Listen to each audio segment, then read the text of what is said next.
temps des cerises, et gai rossignol et merle moqueur seront tous en fête.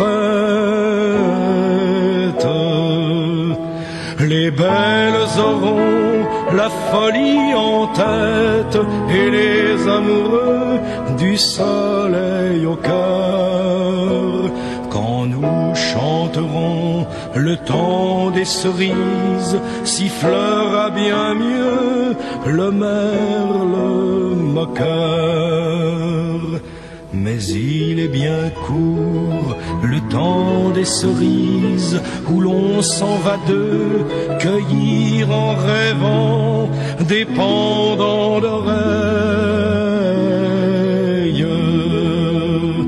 Cerises d'amour aux roses pareilles tombant sous la feuille en gouttes de sang. Mais il est bien court le temps des cerises, pendant de corail qu'on cueille en rêvant. Quand vous en serez au temps des cerises, si vous avez peur des chagrins d'amour, évitez les belles. Moi qui ne crains pas les peines cruelles, je ne vivrai point sans souffrir un jour. Quand vous en serez au temps des cerises, vous aurez aussi des peines d'amour. J'aimerai toujours le temps des cerises, c'est de ce temps-là que je garde au cœur une plaie ouverte. Et dame fortune en m'étant offerte ne pourra jamais fermer ma douleur. J'aimerai toujours le temps des cerises et le souvenir que je garde au cœur. Radio Libertaire, la voix de la Fédération anarchiste. Top. Sans Dieu, sans maître, sans publicité. À Racaille, la 55e avec ce matin, vous avez bien entendu la 55e. On en est sur le fondement avec Jean. Mais en fait, je me demande si ça fait pas plus. Il faudrait qu'on recompte. Mais aller jusqu'à 55 sans se gourer, c'est un gros problème. Avec ce matin comme invité prestigieux, on peut le souligner, Patrice Delbourg, un écrivain de compète, vous allez vous en rendre compte dans pas longtemps. Avec notre camarade Charlie au studio, qui a repris les manettes à notre camarade technicienne qui est ce matin à la caméra, Jean. Salut à tous. Patrice. Salut. Et Roro qui crache dans le micro comme d'hab. On va tout de suite passer la parole à Raymond Lascience. Ou peut-être qu'on peut demander à... Non, c'est comme tu... Bah, il pourra se présenter. On se présente après, on fait d'abord la minute de Raymond. Ouais, on fait d'abord la minute. Voilà, histoire de le déstresser, parce qu'il a l'air complètement paniqué. Ils mettent la pression. Alors que si vous savez comme on est bien, on est allongé, détendu. La petite revue de presse de Raymond, ça c'est du tout frais, hein, c'est reparti comme en 40, on ne s'ennuie jamais avec l'UMP. Mardi 23 mars, on l'a su qu'hier, hein, le secrétaire d'État à la coopération et à la francophonie, Alain Joyandet, devait présider la conférence internationale des villes et des régions du monde pour Haïti, ça j'adore, hein, bon, voulue par Nicolas Sarkozy. Je suis parti le lundi soir, je prends la parole à sa place, hein, je suis parti le lundi soir et je suis revenu dans la nuit de mardi à mercredi. Mon déplacement a duré 36 heures. Je devais être au Conseil des ministres le mercredi matin. J'étais coincé par mon agenda. Argue-t-il sans contester le coût du voyage qui a été révélé par le... Je crois que c'est... Combien, Jean ? Je vais te le dire. Vite, combien ? Je crois que ça a été révélé par Mediapart avant le Parisien. ça a été repris très vite par le Parisien, hein. Le pauvre Joyandet explique qu'il n'avait vraiment pas d'autre solution que de louer un jet privé pour participer à la conférence. Un indispensable et rapide aller-retour qui n'a coûté que 116 500 € aux contribuables français.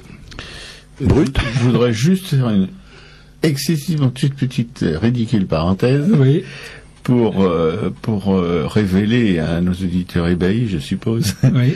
que notre Premier ministre, enfin le Premier ministre d'une partie des Français, Fillon, a fait exactement le même genre d'exploit pendant la campagne des régionales. En empruntant, en louant des Falcons au lieu d'emprunter les avions du Glam, quoi. Ah oui, tu vois. Oui, non, mais c'est une maladie, hein. Ouais. Mais c'est bien la première fois qu'on entend parler de Joyandet. Oui. Avant, personne, si vous demandiez quel est le secrétaire général de la francophonie, personne ne connaissait ce nom. Là, quand même, il rentre en lumière. Voilà, exactement. De la plus belle façon. Alors, je sais pas combien de temps il faut à un rapin lambda pour gagner 116 500 €. Oh, bah, 30 ou 40 ans, quoi. Non, plusieurs vies. Un peu. Plusieurs vies, ouais. Ou combien d'années d'impôts ça représente pour nous, par exemple? Une vingtaine d'années, peut-être. Oh, 3 siècles, moi, je dirais. Non, mais les gens, te base pas sur tes revenus pléthoriques pour faire une moyenne de ce que gagne les rapins. Non, enfin, mais c'est 3 primes de match pour un joueur du Real de Madrid. Oui, oui, alors évidemment, vu comme ça, oui, voilà. T'as raison, c'est ça.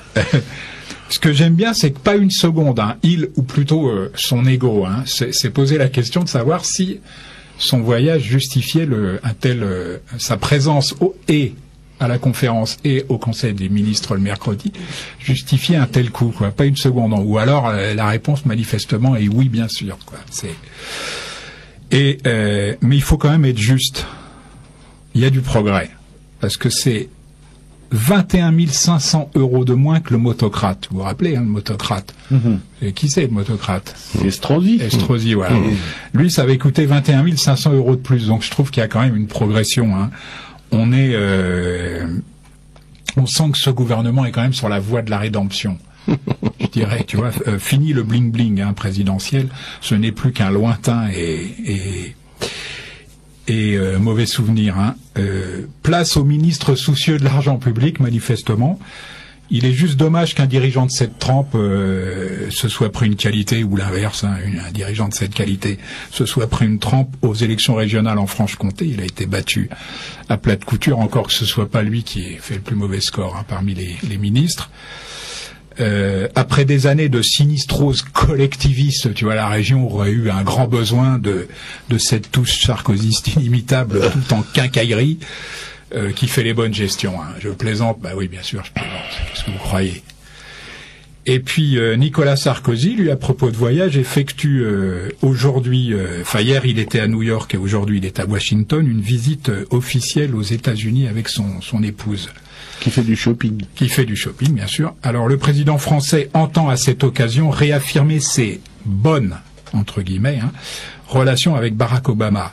Mais l'International Institute for Strategic Studies, le fameux IISS, vraiment, a profité, lui, de l'occasion de ce voyage pour révéler que le conservateur Nicolas Sarkozy, selon leurs propres termes, j'adore, tu vois, des Américains qui parlent du conservateur Nicolas Sarkozy. Donc, pour révéler que le conservateur Nicolas Sarkozy avait dit en 2003 à Washington, lors d'un rassemblement des filles de la Révolution américaine, qu'il avait honte de l'arrogante hostilité française à l'invasion américaine de l'Irak. Alors, vous savez ce que ça veut dire, ça, tous les deux? Pas totalement. Pas totalement. Eh ben, ça veut dire que l'affaire Clearstream n'est que la partie, je vais dire, très émergée de l'iceberg.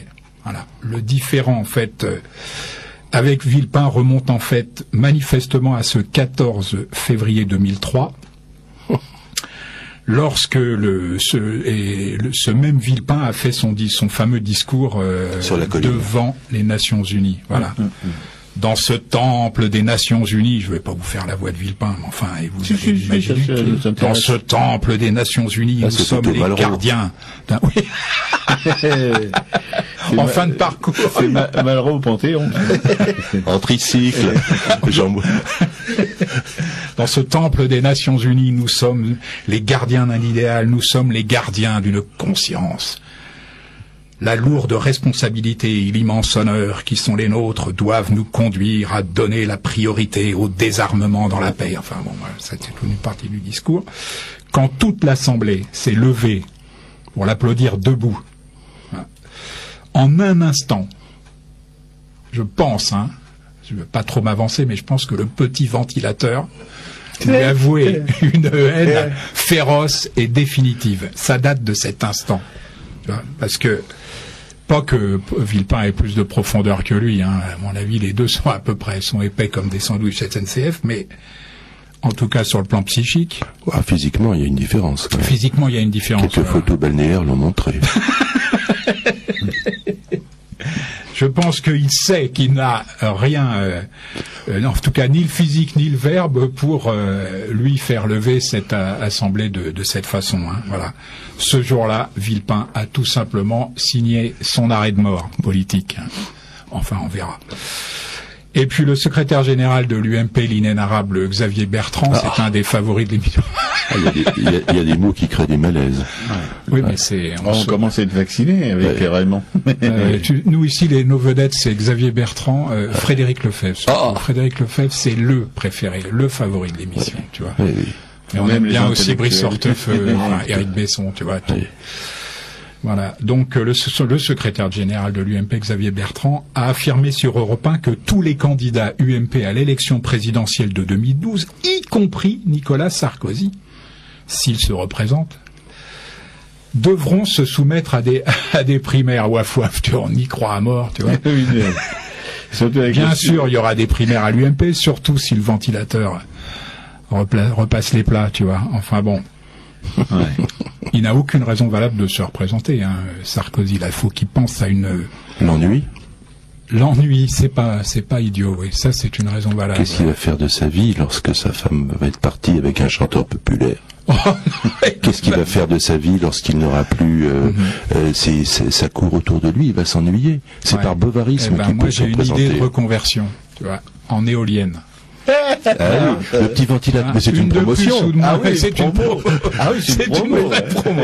Le petit rotor Magyar qui devient éolienne, ça c'est une sacrée promotion. Et puis ça sera peut-être l'unique suite ou conséquence du Grenelle de l'environnement.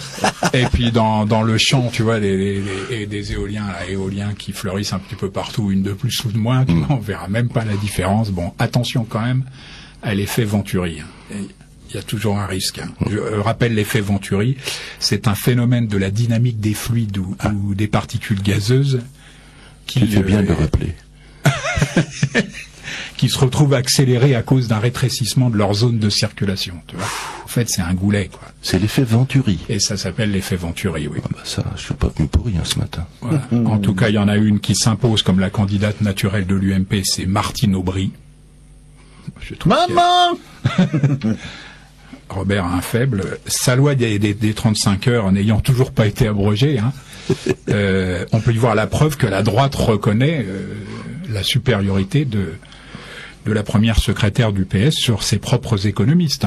Ouais, je trouve que je rappelle que la loi date de 10 ans, dont 8 années avec la droite au pouvoir.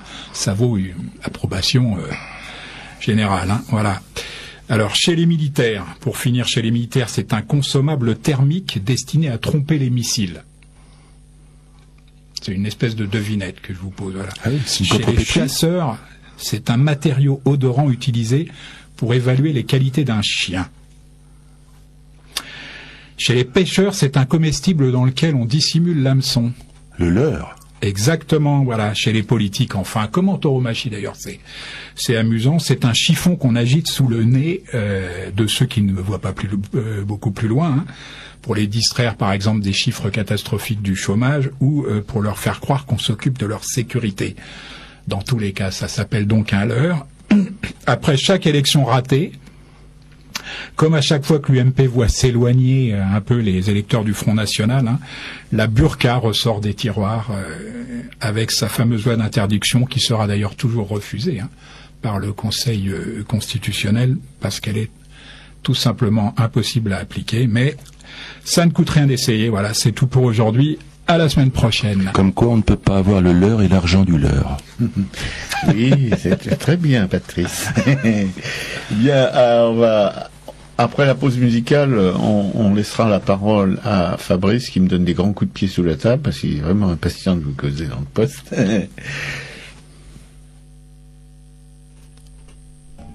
Donc nous allons vous proposer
Libertaire, la voix de la fédération anarchiste, sans Dieu, sans maître, sans publicité, une chose qui change pas dans ce monde mouvant.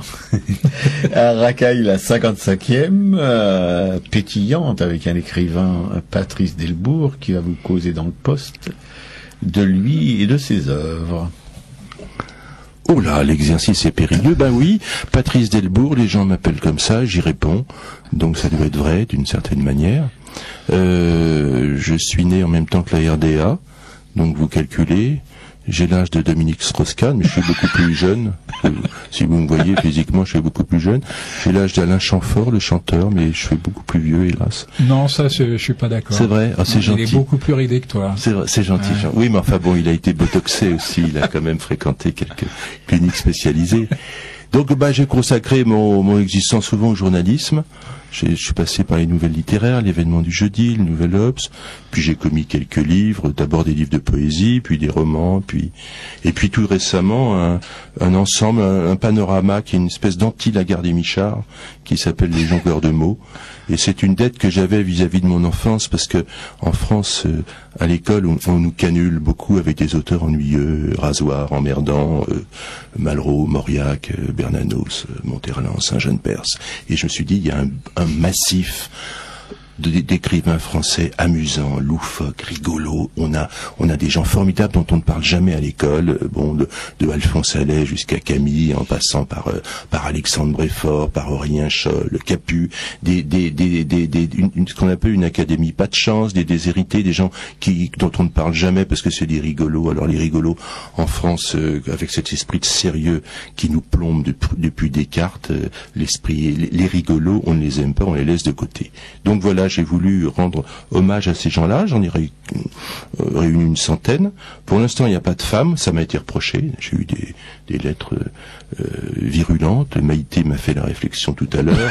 Pourquoi est-ce qu'il n'y a pas de femmes dans les jongleurs de mots? Bon. Pourtant, il y a Simone de Beauvoir. Oui, mais comme humoriste, Marguerite Duras aussi, j'ai essayé de trouver un calembour chez elle.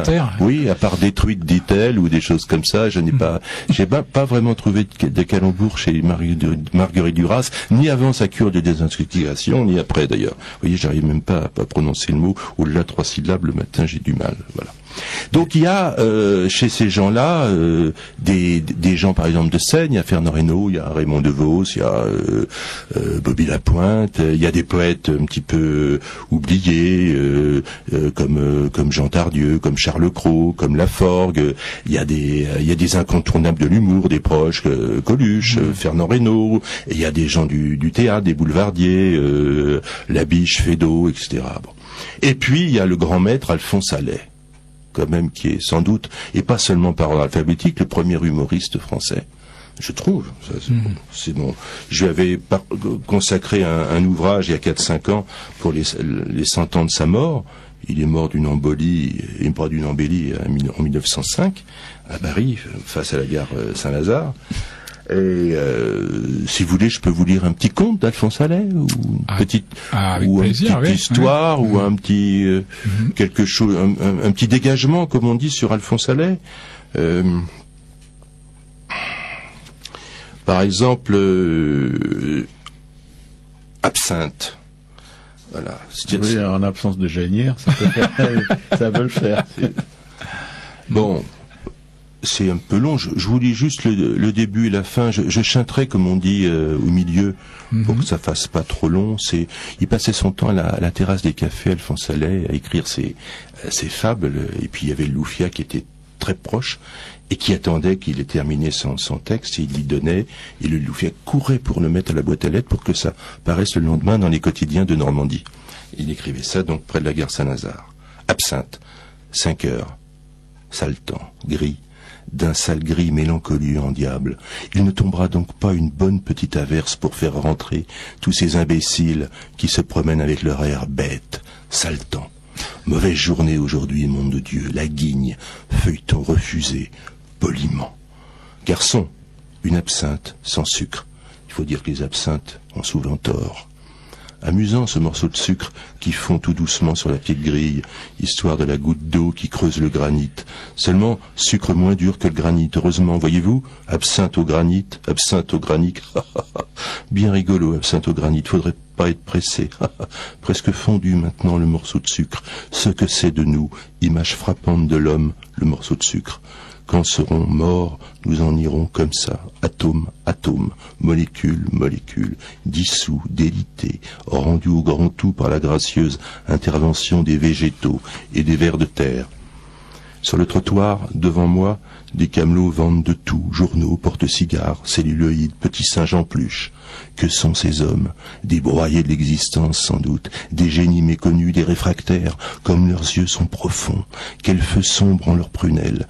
Un livre à faire là-dessus, unique, inoubliable, un livre qu'ils seraient bien forcés d'acheter, tous. Et ces femmes, oh, toutes ces femmes, pourquoi pas une d'elles n'a l'idée de s'asseoir auprès de moi, de m'embrasser très doucement, de me câliner, de me bercer comme maman quand j'étais petit, garçon, une absinthe pure, et n'ont pas peur d'en mettre. Vous voyez que l'humoriste peut aller glisser doucement vers la gravité et le désespoir. Oui, oui, complètement, ouais. Mais il est pris au sérieux quand même, ce rigolo d'Alphonse Allais. Oui, à l'époque, il était considéré comme un des grands humoristes de l'époque. Les gens achetaient les journaux pour lire ses chroniques. Il était reconnu. Il vivotait à peu près de sa plume. Ah oui. Oui, oui.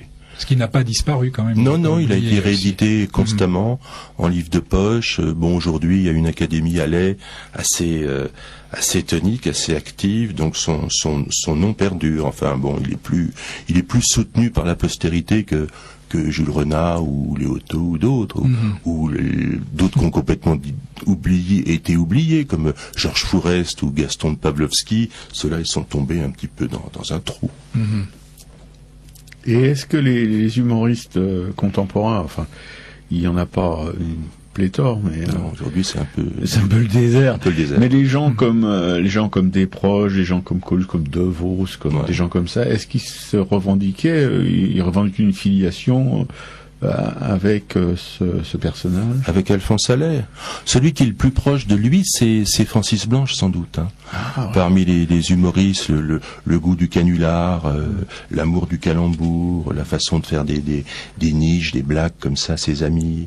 Francis Blanche, il aimait beaucoup faire des blagues, il y en a qui sont mémorables, et pour ça, il convoquait pas les journalistes ni les caméras, il les faisait simplement avec son copain Dac, bon, ou avec Jean Carmet, ou avec d'autres. Il faisait une blague pour son garagiste, pour son épicier du coin, simplement pour le plaisir d'un bon mot, comme ça. Ça, c'est des choses qui ont disparu aujourd'hui. Bon, de toute façon, l'humour a disparu en France avec les gens qui nous gouvernent. Regardez comme c'est misérable. Regardez cette absence d'ironie, cette absence de malice qu'il y a dans le discours quotidien.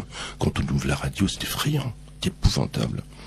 On a vraiment, alors on est obligé de s'en prendre au physique des gens pour rigoler ou au nom des gens. Tout à l'heure vous parliez du nom du ministre de la francophonie. Il a un nom rigolo, Joyonnet. Il y a joyau dedans, il y a joie, il y a etc. Déjà. Alors on peut décortiquer les mots. Fillon, c'est amusant. Si on le rétacte, ça fait fion. C'est pour ça qu'il gouverne la France comme un trou du cul. Donc voilà, on s'amuse comme ça avec la grammaire, avec la syntaxe. Mais c'est quand même c'est triste. Hein. Je trouve qu'il manque une dimension poétique. Il manque chez Fion, il manque du fondement, c'est ça. C'est ça. Non, il manque une dimension poétique, il manque une dimension de trouvailles. Bon, nos grands humoristes, les Fernand Reynaud, Coluche, Desproges, ils ont un petit jardin sur le ventre. Qu'est-ce qu'on a comme humoriste en France aujourd'hui? On a du Franck Dubos, c'est lamentable. Oh oui. On a ce pauvre Bigard qu'il faudrait euthanasier. Bon. Donc on est quand même c'est dangereux ce que tu viens de dire. C'est très dangereux. Oui, j'assume. Il viendra de reprendre le point virgule et il emmerde tout le quartier avec ses péroraisons nocturnes. Non, on a quand même dans un trou actuellement. Dans un trou humoristique. Oui.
Radio Libertaire, la voix de la Fédération anarchiste, sans Dieu, sans maître, sans publicité, un scoop. Araka est la 55e, une émission tout à fait particulière, avec notre invité Patrice Delbourg, qui nous en raconte de bien bonnes, devant le micro ou hors micro. Et toujours les mêmes, avec Charlie à la régie, concentré sur son taf. Une cinéaste dont on vous dira le nom, parce qu'elle est totalement allergique à la publicité. Jean aux affaires culturelles, Patrice Delbourg qui nous conte son travail, sa vie, ses livres. Et Roro qui crache toujours dans le micro, qui commence à être un peu mouillé. Alors on va tourner un petit peu autour avec Patrice autour des jongleurs de mots et de la caricature. Moi je vais raconter un petit peu la caricature sous sa forme graphique, disons, visuelle, mais ça lui provoquera peut-être des réminiscences, des poussées de boutons. Oui. En fait, le mot caricature vient de l'italien caricare, qui signifie exagéré ou chargé. Vous saviez ça? Non, mais Jean, on est là pour apprendre. Après l'effet Venturi, ça fait deux choses. Après l'effet Venturi, c'est une matinée vachement enrichissante. Très riche. Nécessairement figurative, mais bon, il y a des gens peut-être qui sont en train de prouver que c'est possible de faire autrement. La caricature tend à saisir par leur déformation même les traits d'un individu ou plus rarement d'un groupe, en ce qu'ils ont d'essentiel, pour en tirer un effet soit polémique, soit humoristique. Par extension, on peut aussi parler de caricature pour désigner des œuvres graphiques de caractère divertissant ou moralisateur, dans lesquelles des animaux ou même des objets sont employés de manière anthropomorphique. C'est arrivé aussi avec des objets, comme Arcimboldo par exemple, mais on en reparlera un peu plus loin. C'est cette possibilité qui a fourni les premiers cas connus de caricature. Sur certains papyrus égyptiens du musée de Turin, des animaux sont représentés en train de parodier des activités humaines, notamment en train de... je me demande s'il n'y a pas un lion quelque part qui joue du piano aux échecs. Du piano. Ou fait la vaisselle. Chez les Égyptiens, oui. Ou qui fait la vaisselle. Sur un vase grec du musée du Louvre, l'apothéose d'Héraclès est parodiée par un cortège d'animaux. Et puis ensuite, il y a aussi certains graffitis de Pompéi.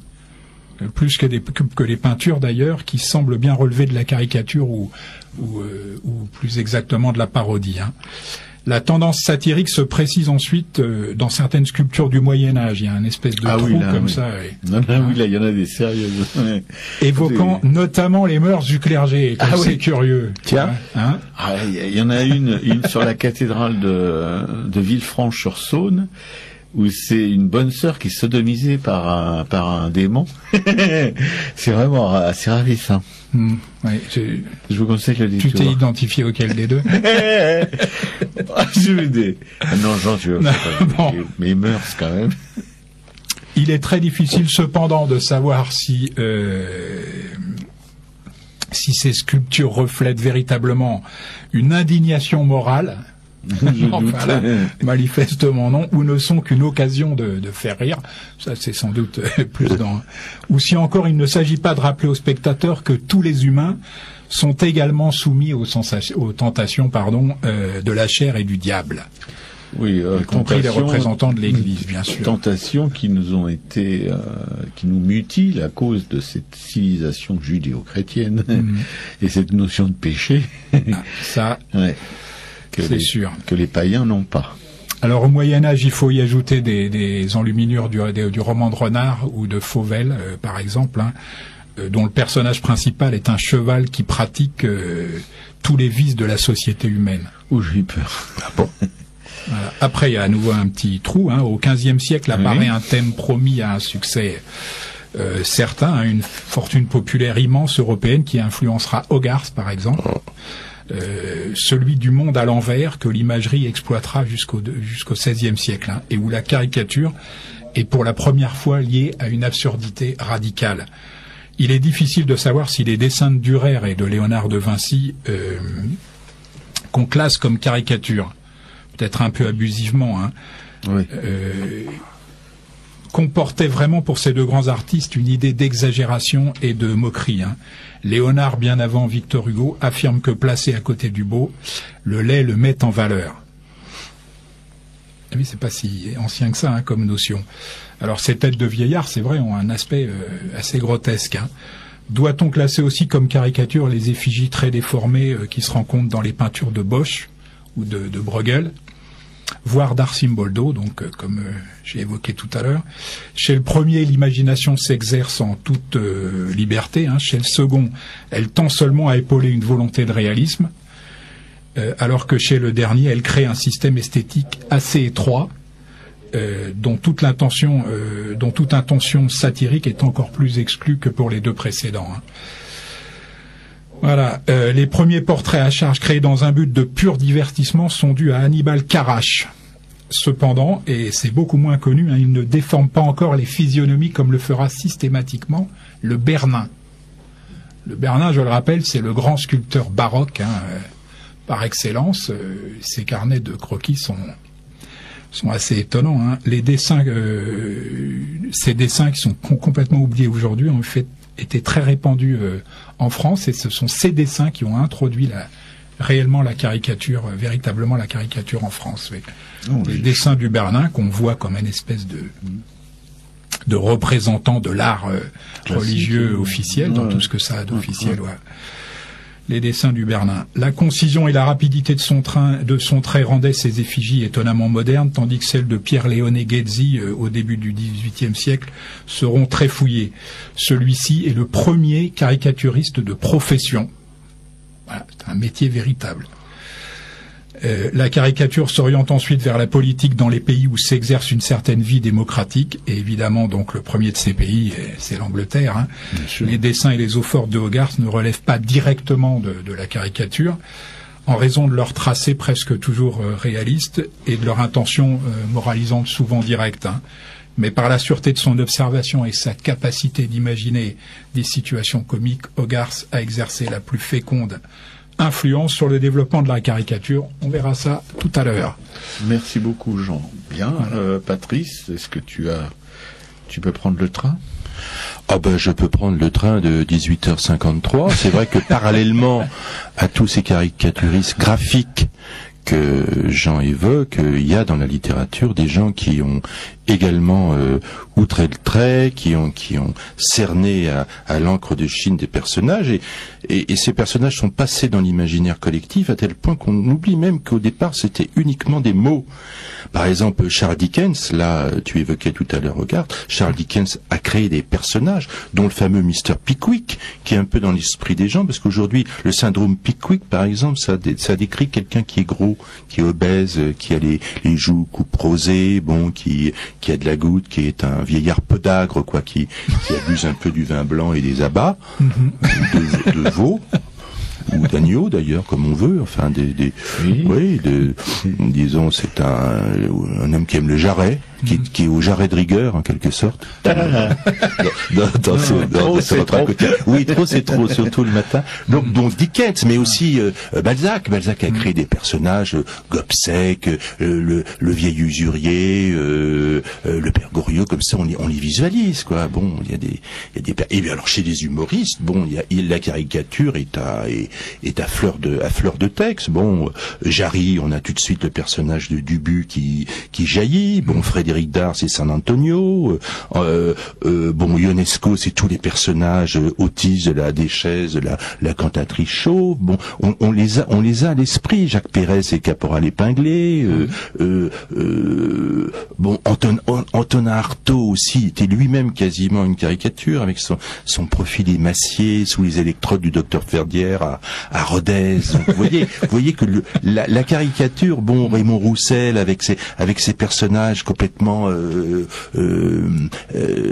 à compte d'auteur, qui avait une œuvre comme ça extrêmement aristocratique, une œuvre en gants blancs en quelque sorte, à l'opposé par exemple de personnages beaucoup plus populaires, comme par exemple Maurice Biraud. Bon, je sais pas, j'ai mis Maurice Biraud entre Jean Tardieu et Obaldia. Vous voyez, je trouve que Maurice Biraud était un formidable colporteur de mots, d'images. Quand Maurice Biraud faisait son émission Europe numéro 1, les plus jeunes ici ne s'en souviennent pas, mais bon, etc.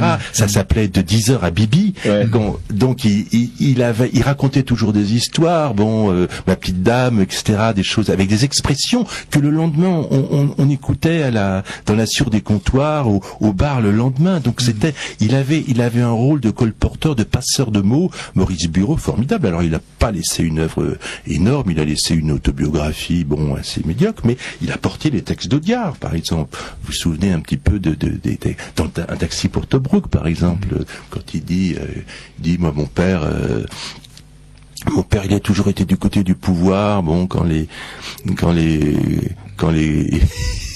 le prince nègre était arrivé, il s'est mis un os dans le nez. Quand les Allemands sont arrivés, il s'est habillé en vert de gris. Et quand les Grecs sont arrivés, il s'est agenouillé, il a tendu les fesses. Des choses comme ça. Absolument, c'est étonnant, quoi. C'est un personnage très étonnant, Maurice Biraud. Mais lui a une œuvre complètement volatile. Il n'a pas laissé une œuvre de papier. Pierre Rep, le génial auteur, le bégayeur céleste, a aussi marqué quand même la langue française. Jean Constantin dans la chanson, où sont passés mes pantoufles, c'était quand même quelque chose. C'était quelque chose de tout à fait étonnant. C'était aussi l'intrusion de la rumba, d'air tropicaux dans la chanson française. C'était quand même l'époque de Jean Tranchant et d'André Claveau. Donc il a donné une baffe à tout ça. Et il a fait rentrer comme ça en cascade un nouveau langage, quoi, une nouvelle verdeur du vocable. Et ça, c'est bon, c'est de la caricature, tout ça. Tout à fait. Ce personnage mon père était plié d'ailleurs, pourtant c'était pour le genre, mais comme il entendait les pantoufles et là il se transfigurait. Le tcha-tcha des tons, mes deux thunes dans le bastringue, mon truc en plume, tout ça c'est Jean Constantin, qui pesait un quintal et demi et qui jouait du piano avec ses babouches. Il tapait du piano comme ça. C'était un type assez doué qui a disparu, du syndrome de Pickwick sans doute. Oui, probablement. J'ai lu des souvenirs une biographie, une autobiographie de Maurice Siegel, le directeur d'Europe 1, dans laquelle il parle très chaleureusement de Maurice Biraud. Il dit que c'était un génie. Ouais, c'était un génie, quelqu'un au même titre que Francis Blanche, complètement, et quelqu'un de très simple, de très quotidien, qui vraiment se poussait pas du col et qui avait un rapport d'empathie avec les auditeurs que plus personne n'a aujourd'hui. Et puis une créativité, qui était jamais prise en défaut, intense et incontrôlable. Tous les matins, comme Francis Blanche. Les deux, Francis Blanche et Maurice Biraud, c'était quand même les belles heures de la TSF.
Radio Libertaire, la voix de la Fédération anarchiste, sans Dieu, sans messe, sans publicité. Je pense que pour ceux qui viennent de mettre un pied sur la carpette, ça peut leur permettre de se situer un petit peu dans le brouillard matinal dans lequel ils pataugent.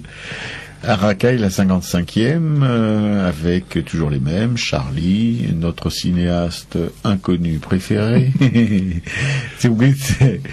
et qui, la nuit, se promène dans le Louvre, dans les grandes salles sombres du Louvre. Pour filmer Belphégor. Alors là, on a gardé des habitudes un peu curieuses. Jean, qui a pour mission de nous... afin d'enrichir notre capital de neurones, en tout cas de les occuper. Et puis Patrice Delbourg, notre invité, dont vous avez pu entendre les mots, les idées, l'humour aussi.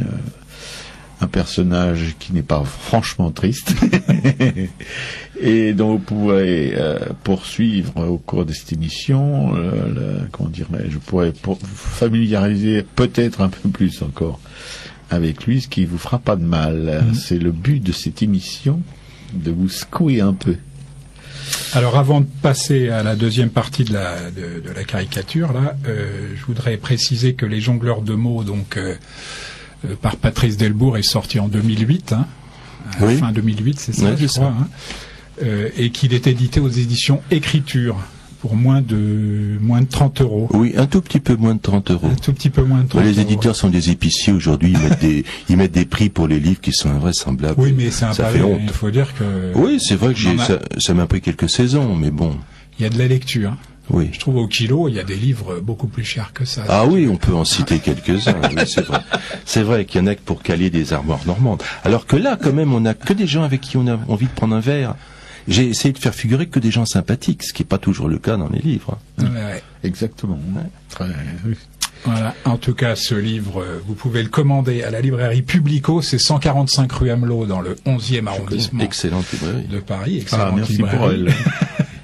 Téléphone de la librairie 01 48 05 34 08 et leur site internet c'est après les W, librairie-publico.com. Publico, c'est P-U-B-L-I-C-O. Voilà, c'est juste à côté du cirque d'hiver, vous pouvez pas la louper. Entre la République et le cirque d'hiver. Voilà. Alors les grands caricaturistes anglais du XVIIIe siècle seront James Gillray, adversaire acharné de la Révolution et de Napoléon. Très bien. Il y avait de quoi faire. Même pour la Révolution, très bien. Et Thomas Rowlandson, dans un genre un peu plus, disons, libertin, qui à côté de ses caricatures politiques évoque avec une verve parfois très libre les mœurs intimes de ses contemporains. Il y en a quelques-unes d'ailleurs de Napoléon qui sont pas tristes non plus sur ce même principe. Les caricatures révolutionnaires françaises sont nombreuses et souvent remarquables, mais presque toutes sont anonymes. Il faut sans doute y voir des raisons politiques, j'imagine. Au XIXe siècle, la France connaît une vogue de la caricature qui sera directement influencée par l'exemple anglais. Elle est la vogue en question, elle est créée par Charles Philippon, créateur, fondateur de deux grands journaux humoristiques, La Caricature et plus connu encore le Charivari. Ah oui. Ouais. Ça c'était. Le Charivari, c'est à Philippon aussi qu'on doit l'identification géniale du visage de Louis-Philippe à une poire. Voilà, exactement, une idée qui sera exploitée par de nombreux collaborateurs tels que Daumier, en tout cas, à ses débuts. La foule se pressait en fait lors de la sortie du journal pour voir à quelle poire Louis-Philippe allait être mangé, quoi. Et puis, après avoir fait emprisonner Daumier, Louis-Philippe interdira en fait en 1835 la caricature politique. L'effigie n'en prospéra évidemment que de plus belle. Ils ont toujours la même réponse et ça se finit toujours de la même façon. C'est rigolo. Souvent, on a l'impression que les politiques sont incapables de comprendre que l'histoire ne fait que se répéter sans cesse. C'est curieux. Je pense à quelqu'un d'autre. Voilà, et il finira par s'y résigner sans toutefois rapporter l'interdiction. Simplement, on laissera un peu les gens faire ce qu'ils veulent. Alors, passant de la caricature politique à la caricature sociale, Daumier, évidemment, donna au genre ses vraies dimensions artistiques dans des séries comme Les gens de justice ou Les bons bourgeois, qui restent aujourd'hui d'une actualité et d'une acidité exemplaire. C'est fort, Daumier. C'est incroyable. Ça cogne. Ouais. Ça cogne d'ailleurs au point que pas mal de ses dessins pouvaient se passer de légende. De légende, voilà. Ça, c'est un signe. Quelque chose qu'on va retrouver, mais tu y viendras plus tard dans l'émission, dans les dessins de Chaval. La qualité expressive de ces dessins était si grande que ceux-ci, comme je viens de le dire, purent être publiés parfois sans légende. Aux côtés de Daumier, il faut aussi mentionner Granville et Henri Monnier, moins connu. La caricature politique renaît sous la Troisième République avec André Gilles, le fameux Gilles du Lapin à Gilles, Villette ou Robida. D'autres, oui. Tout ça, la grande revue des caricaturistes, c'est l'Assiette au beurre à l'époque. Où il y a Stenlen, Robida, Poulbeau, tous ces gens-là. Ouais. Voilà, exactement. Peut-être je vous précède, mon cher Jean. Non, mais c'est très bien. C'est parfait. D'autres exploitent ici aussi une veine purement divertissante qui, sous couvert de railler les mœurs, en fait, comporte volontiers des allusions libertines. Très engagé dans le camp nationaliste, et c'est là qu'on va rattraper ce que tu racontais, voire réactionnaire, Carandache et Forain. Voient s'opposer à eux les dessinateurs libéraux et même anarchistes de l'Assiette au beurre, tels Steinlen ou encore Kupka aussi. Ce journal d'une violence inégalée s'attire la collaboration d'artistes, ça on l'a peut-être un peu oublié, tels que Jacques Villon ou Van Dongen. Et il y a même eu des peintres comme Toulouse-Lautrec ou Claude Monet à ses débuts, qui s'est engagé dans la caricature.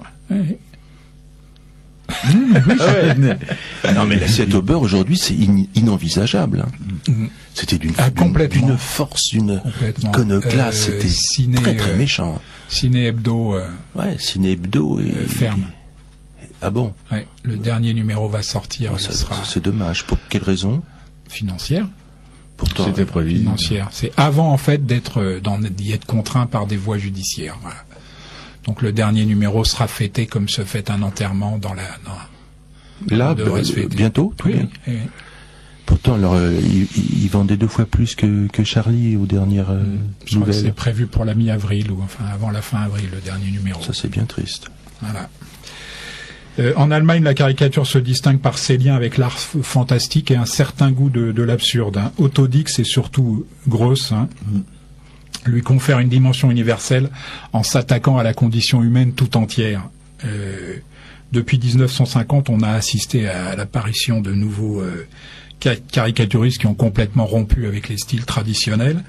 Ce renouvellement s'est produit un petit peu partout dans le monde, d'abord sous le signe de l'humour noir aux États-Unis. Steinberg en est arrivé à prendre comme thème le dessin humoristique lui-même. Ça, c'est original, tout en exprimant le désarroi total de l'homme moderne aux prises avec la vie quotidienne.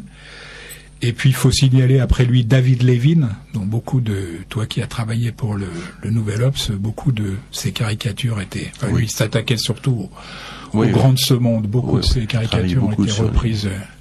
Faciès, c'est un peu c'est lui un peu l'ancêtre de tous les physionomistes aujourd'hui, les mulatiers, Morchouane. Exactement, des grandes gueules. Le principe était le même, c'est-à-dire qu'il y avait une espèce de très grande tête avec un tout petit corps. Voilà, avec un tout petit corps dont le corps donnant une idée de la profession. En Grande-Bretagne, Ronald Searle met en cause les sacro-saintes institutions britanniques avec une force quand même rarement égalée avant et après, lui. Et puis en France sont apparus Chaval, mais on y reviendra tout à l'heure, Topor et Follon. Follon, c'est plus étonnant, on le voit plus comme reste de lui surtout les génériques des émissions littéraires d'Antenne 2, alors que c'était aussi un caricaturiste. Très orienté vers la dénonciation de l'absurde, tandis que Ciné exerce une verve plutôt iconoclaste. La frontière entre la caricature et le dessin purement divertissant est de plus en plus imprécise, comme on peut le voir dans les aimables pochades de Sampé. Enfin, quand je dis aimables pochades, j'adore en même temps. Donc c'est peut-être un peu, moi je suis moi-même un peu caricatural. Oui, il mérite mieux que ça. Il mérite mieux que ça, c'est sûr. Et puis des journaux extrêmement agressifs comme Charlie Hebdo, Harakiri et donc le bientôt défunt Ciné Hebdo, on fait de la caricature le support de la bande dessinée, en même temps que la référence politique s'y intègre à une attitude de contestation beaucoup plus générale. Voilà, c'est fini pour la caricature. En dernière partie, en avant-dernière partie d'émission, je te demanderai de revenir un petit peu sur Chaval, dont tu as brossé un portrait. Sur Chaval, en fait, il y a deux personnages qui ont aussi bien utilisé les mots que le trait, là, et qui figurent dans les jongleurs de mots. Je pourrais dire un mot sur chacun, c'est Chaval et Topor. Voilà, qui tous les deux dans la noirceur la plus grande et la férocité, le côté même scato, le côté avec chez Topor vraiment des dessins qui sont devenus des totems, des emblèmes aujourd'hui, le fameux point dans la gueule, des choses comme ça qui sont vraiment des images guides aujourd'hui pour la rébellion au pouvoir.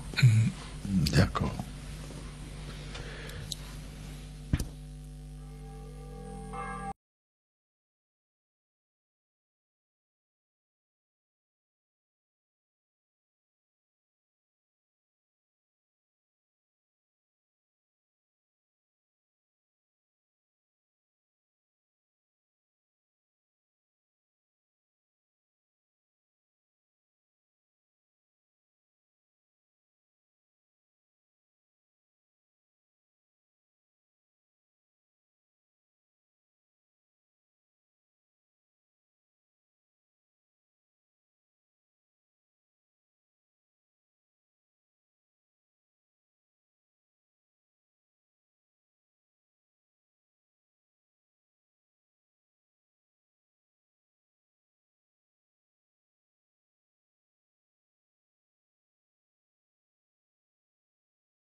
Radio Libertaire, la voix de la Fédération anarchiste, toujours sans Dieu. toujours sans maître, toujours sans pub, pas de Paul et Hergé, hein, on est toujours là.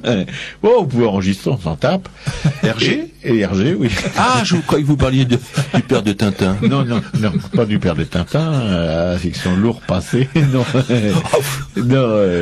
À Racaille, la 55e, on y arrivera peut-être au bout, on ne sait pas. Avec toujours les mêmes, Charlie, notre cinéaste inconnu, Jean, et Patrice Delbourg, notre invité. Avant de lui passer la parole, je vous fais mes petites annonces traditionnelles pour vous gaver un peu. C'est-à-dire Radio Libertaire, qui est une radio libre, et pas pour de rire, puisque je vous dis, elle n'a pas de publicité, pas de Dieu et pas de maître. Mais elle a besoin de thunes par contre. Aussi, vous pouvez nous aider en prenant une carte d'auditeur qui vous coûte 20 € et que vous pouvez trouver à la librairie Publico, cette librairie prestigieuse dont Patrice Delbourg a eu la gentillesse de dire tout à l'heure qu'elle était très bien. Alors donc on le répète, on a une caution, on vous le répétera à toutes les émissions. Patrice Delbourg l'a dit. C'est pas la flagornerie. D'abord, c'est parce que c'est la libraire de mon quartier, j'habite de l'autre côté du boulevard, et parce que effectivement c'est bien agréable d'avoir près de soi une bonne librairie et un cirque. Voilà. Sans relation de cause à effet. À cette librairie dont vous parle aussi tous les mardis Jean, lorsqu'il fait sa rubrique sur un artiste ou sur un mouvement artistique, bref, sur l'histoire de l'art. Je vous recommande d'y aller pour commander vos livres. Et puis, donc, Laurent et Max, les deux permanents, qui sont des encyclopédies vivantes, peuvent vous aider utilement à faire vos choix ou à vous y retrouver dans tout ce qu'il y a d'exposé. Et puis notre magazine, notre hebdo préféré, Le Monde Libertaire, qui paraît tous les mardis et que vous pouvez acheter dans quelques kiosques d'élite de la capitale, et plus sûrement aussi à la librairie Publico. Voilà, si vous n'avez pas la thune pour l'acheter, comme on vous le répète à chaque fois, vous chouerez. Pas à la librairie Publico, parce que bon, c'est pas des gardiens de prison, les permanents, ils sont un petit peu handicapés de ce point de vue-là, mais peut-être dans des kiosques. Ouais, il y a un kiosque en face de l'Élysée qui est très bien. Par exemple. Voilà, j'ai terminé. Je passe donc le crachoir à Patrice Delbourg, qu'on a de bien bonne à vous raconter.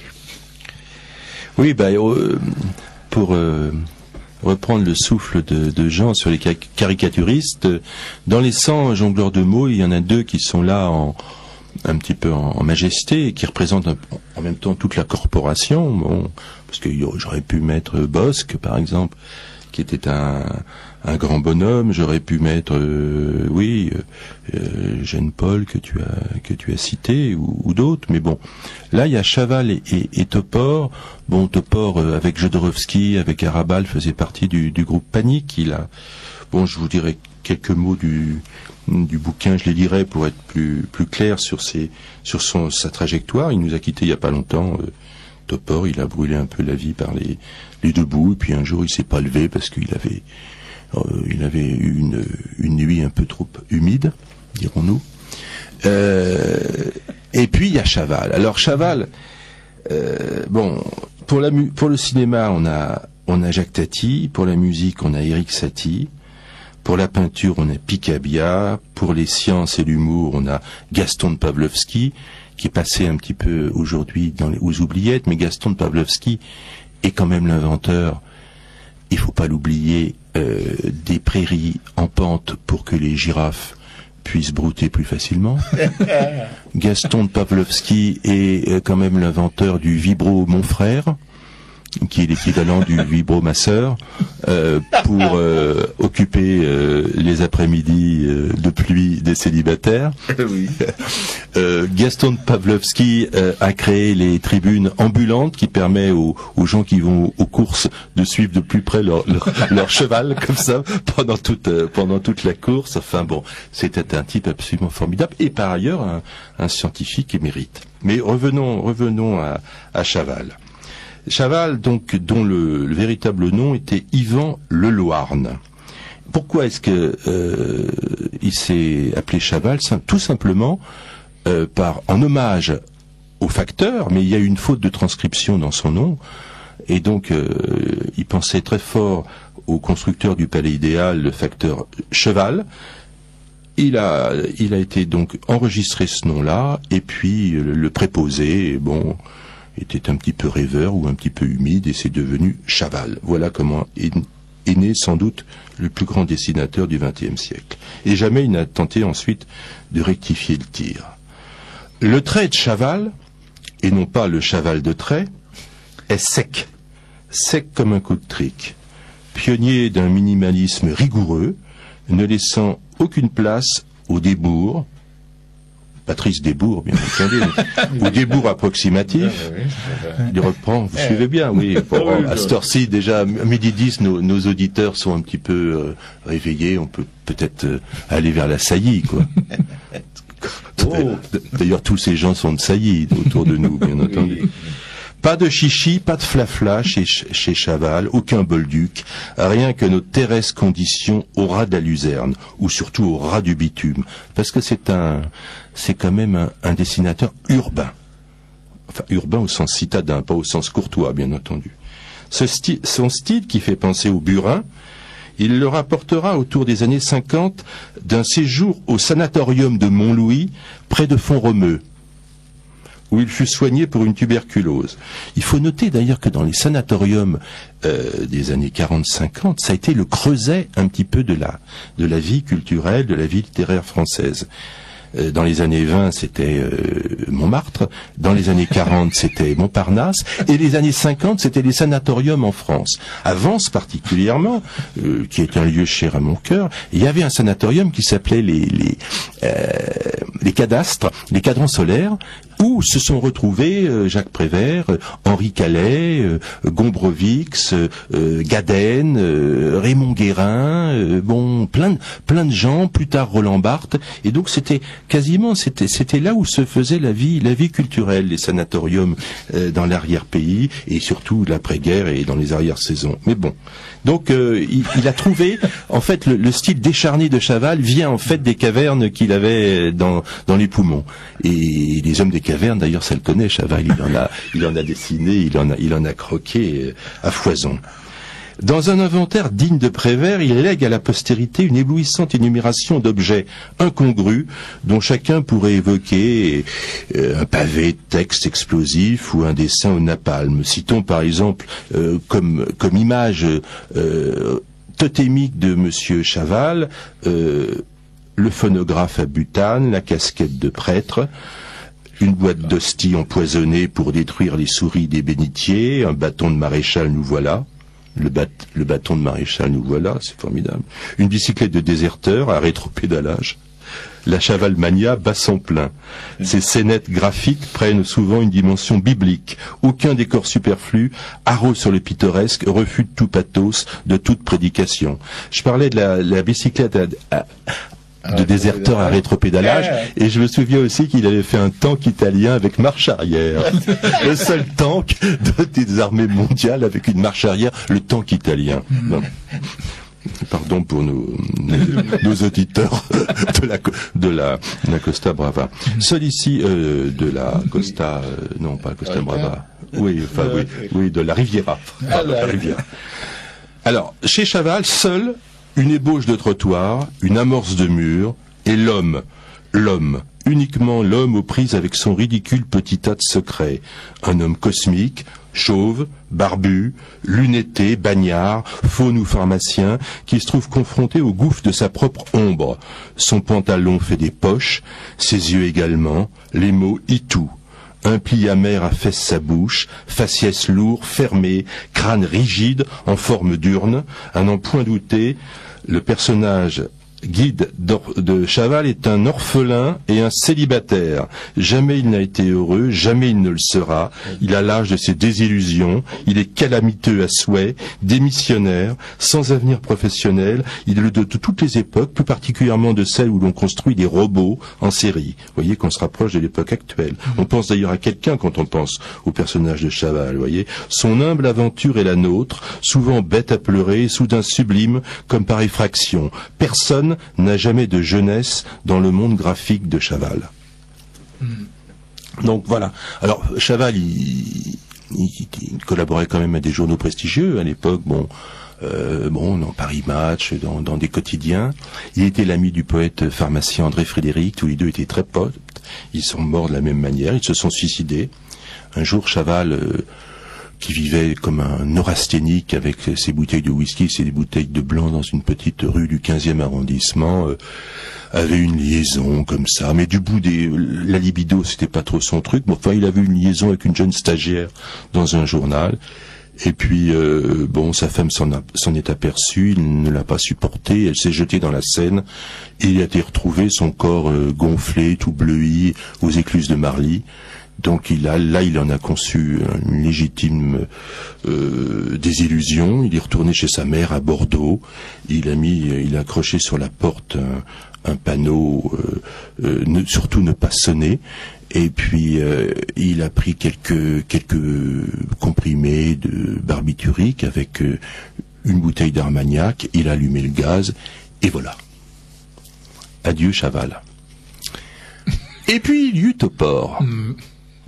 Ça jette un froid. Mais la vie des humoristes, c'est toujours glauque. Hein. Oui, ça c'est... Toujours. Si vous voyez la vie hormis Sacha Guitry, mais qui était un homme très occupé, si j'ose dire, hormis Sacha Guitry, qui passait son temps à recevoir des littéralement et à pincer les fesses des caméristes. Si vous voyez la vie de Feydeau, qui a terminé quand même en meuglant comme une vache dans un asile, si vous voyez la fin de Camille qui a été amputée, Courteline qui a été amputée, Pierre Dac qui a tenté de se couper les veines pendant toute sa vie, qui était désespéré au dernier degré, des proches qui est mort d'un cancer dans d'affreuses douleurs, la liste, je peux vous en évoquer d'autres, Skutner, Benjamin Perret, Henri Janson, tout ça c'est des vies quand même assez tristes qui se terminent douloureusement. Jacques Vacher, Arthur Cravant, plus près de nous, Isidore Izou, le génial lettriste qui est quand même mort complètement dans la misère, comme le grand poète Gerasim Luka, n'en parlons pas. Jean-Yann qui est mort tout seul d'une crise cardiaque dans sa maison provinciale. Topor qu'on va évoquer maintenant. Topor qui était donc un gars qui venait de l'Est, un émigré qui était une espèce d'icône pour tous les gens qui vivaient en France, les déracinés, les réfugiés. Topor, c'est d'abord un rire. C'est un rire contagieux, un rire démesuré. Topor, c'est un rire de résistance. Quand il était à une table, il mangeait comme un ogre, il aimait les femmes comme un ogre, il était, à tout point, il avait un label abrasif, quoi. C'était une pierre ponce, Topor. Avec Chaval, c'est certainement celui qui a le plus décapé le dessin d'humour dans la seconde partie du XXe siècle. Dans la première partie, comme Jean l'énonçait tout à l'heure, il y a eu l'assiette au beurre, il y a eu des gens, effectivement, comme Stenlen, comme Carandache, des gens, qui avaient quand même aussi une idéologie quand même souvent un petit peu limite. Mais dans les années 10-20, il était de bon ton d'être réactionnaire, si j'ose dire. Il était de bon ton d'être xénophobe, on bouffait du prussien, on bouffait du roast beef, on bouffait du Bosch, du Dorifort, du casque à pointe, du Schleu, du Fridolin, on cassait aujourd'hui, s'il y a un dessin contre Angela Merkel, s'il y a un dessin contre l'Allemagne dans les journaux aujourd'hui, c'est un scandale. Dès le lendemain, le journal est saisi, et puis le délicieux monsieur Lefebvre pousse ses pellicules pour nous faire un discours, quoi. Oui, c'est vrai. Lefebvre, c'est quand même une bénédiction pour les caricaturistes d'aujourd'hui. Hein. Pour des gars quand même comme Cabu ou Pétillon ou les gars formidables du Canard enchaîné, je sais pas, le Fred Touron, d'autres quand même. Quand on voit la tête de Xavier Bertrand, c'est un biscuit quand même pour un caricaturiste. J'irai rien d'Éric Besson parce qu'on flingue pas une ambulance. Quant au sarcome de Kaposi, qui je vous le rappelle n'est pas une insulte, mais le nom d'une maladie sanguine. Le sarcome de Kaposi est effectivement une espèce de péniche de leucocytes de globules blancs qui assiège l'organisme humain pour nous conduire jusqu'à une sorte de leucémie. C'est ça le sarcome de Kaposi. Et c'est exactement ce qui se passe actuellement dans notre corps social. On est victime du sarcome de Kaposi. Mais revenons à Topor. Sa destinée s'ébauche dans les prémices d'une guerre aveugle qui saignera bientôt le monde alentour et le marquera à jamais. Puisqu'on ne vit qu'une seule fois, autant établir de bonnes relations avec soi-même. Donc il décide de se respecter lui-même et de tirer à vue sur tout ce qui bouge autour de lui. Et il n'épargne personne. À 3 ans, il grave dans la purée familiale à la fourchette des répliques de tableaux de Klee, qui stupéfie sa famille. À 4 ans, il fait la sieste tout seul. Il s'inscrit à 5 ans aux Beaux-Arts. Il publie pour la première fois des dessins et des contes dans les revues Bizarre, Art, Le Rire, Fiction. Du non-sens persifleur à l'aveu lyrique, de la pirouette de cirque au son de l'ange létal, le saltimbanque allume un feu d'artifice d'idées qui explose sous toutes les latitudes, bouquet carnivore, crépitant, carambolant, divertissant et effrayant à la fois, coupant le souffle au plus époumoné, étonnante machine à décerveler par sa fraîcheur d'invention toujours déconcertante. À force d'entendre parler de moi, dit-il, je meurs d'envie de me connaître. Voilà. Et puis alors par ailleurs, il a une activité de romancier, de poète, de scénariste pour le cinéma. Il écrit vite, parfois la sauvette, couché, à genoux, roulé en boule, refusant de connaître les affres de se consacrer 2 ou 3 ans à un livre. La vie est trop courte. Là, il partageait un petit peu ce sentiment avec Alphonse Allais, avec Sandra. Il dit, bon, ce qui est important quand on vient sur ça, c'est de vivre. Bon, écrire, c'est quand même emmerdant. C'est refuser beaucoup de choses. C'est refuser de boire des coups avec les copains. C'est refuser d'aimer les jeunes filles. Donc bon, c'est très difficile de concilier écriture et vie. Donc en fait, il écrivait par inadvertance, par effraction. Il essayait de se surprendre à écrire, Topor. La forme la plus tangible pour lui de la réalité, c'est le dessous féminin.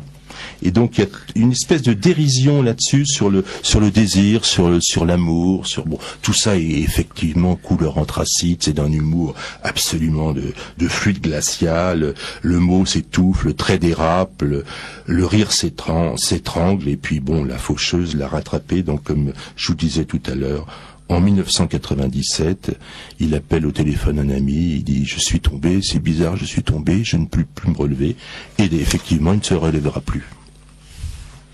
Bien, écoute, est-ce que tu l'as approché? Oui, je l'ai approché. Alors, je l'ai approché avec quelqu'un que vous connaissez sans doute ici, puisqu'il écrit dans le Monde libertaire, c'est Jacques Vallée, qui avait créé jadis le Fou Parle. Le Fou Parle, ouais. Voilà, et donc le Fou Parle avait menacé, au bon sens, de reparaître, et donc on s'était réunis quelquefois autour de tables bien arrosées, et je me souviens de Topor qui était là, et qui, avec son gros rire, qui dit qu'il ne faut pas apprivoiser la réalité, il faut la sodomiser. Et il riait, et il buvait, il riait, c'était, je sais pas, il devait avoir 55, 56 ans, c'était il y a 15-20 ans. C'était autour du Fou Parle, avec des gens comme Pierre Dracheline, avec des gens comme André Rollin, bon, tous des gens qui ont dû passer à ce micro. Oui, d'accord. Ah oui, t'as été de l'aventure du Fou Parle. Voilà. Ah, oui. D'accord. C'est moi j'ai connu moi j'ai pas participé à cette chose-là, mais j'ai connu un illustrateur, Poupeville. Oui. Hein, je vois des dessins de Poupeville. Ouais. Enfin, pas des dessins, c'est des peintures d'ailleurs. Oui, des dessins aussi. Il a vraiment. Moi, j'aime beaucoup son travail. Qui travaillait dans ce journal. Dans ce magazine, oui, ce journal. Ouais. Oui, il y avait des belles choses, il y avait des poètes, des gens très proches, des gens libertaires. André Laude a publié beaucoup de poèmes là, Marcel Moreau, Raphaël Pividal, et puis il y avait plein de dessinateurs comme Kerr Leroux, comme Lefred Touron, comme Cagnat, des gens comme ça qui ont travaillé autour de Jacques Vallée. Ah, donc un familier de nos murs. Une taupe. Ah, oui, au 3e taupe, le fameux Taupe Club. Bien, vous voyez que le voyage s'est passé d'une manière un peu trop rapide pour notre goût, parce que c'est toujours un peu comme ça quand nos invités ont des choses à dire, ça brûle le temps à une vitesse incroyable. Merci beaucoup Patrice d'avoir accepté de venir dans cette émission. Merci de votre patience. Ah non, c'est pour nous un vrai bonheur, sans vouloir te cirer trop les pompes, parce qu'après tu auras du mal à marcher, mais bon. Et voilà, déjà, si vous voyez mes orteils. C'était donc ce matin, on zappe la minute du rapport, on en fera 2 la prochaine fois. Parce qu'il est quand même, on est à 1 minute, 2 minutes de la fin. T'es sûr que je pense, parce que après il y a l'émission qui suit, on doit rendre les armes au terme du voyage. Un petit rapin agile. Un petit rapin agile, voilà. Bon. Donc c'était la 55e d'Aracaille avec Patrice Delbourg, notre invité, écrivain, dont le dernier livre, c'est le dernier livre dont... Oui, les jongleurs de mots. Les jongleurs de mots. Oui, j'espère que c'est pas le dernier, il y en a un qui profile, mais bon. Le dernier à éditer. Le dernier à titre entume. Que vous pouvez trouver, bien entendu, que vous pouvez commander à la librairie Publico, comme vous l'a rappelé Jean, et je pense que vous serez... Bon, d'accord, 30 €, c'est pas... mais là aussi, si vous pouvez avoir le moyen de... Oui, le voler, vous allez dans le bibliothèque... Non, vous allez dans le bibliothèque municipale. Et vous le ramenez pas. Oui, à la FNAC, et puis vous le volez à la FNAC, on se donne rendez-vous, et puis je vous le dédicace quelque part. Une nouvelle manière de dédicacer les bouquins chourés. Merci beaucoup, Patrice. Merci à Charlie qui a assuré la technique, à notre cinéaste inconnu qui a assuré le film de cette émission, le premier, on n'espère pas le dernier, on va concurrencer la téloche. Merci Jean de nous avoir gavé les neurones. Ah oui. Salut à tous, 1 sur 2. Oh, quelle leçon ce matin. Oui, c'est ça. Salut à tous.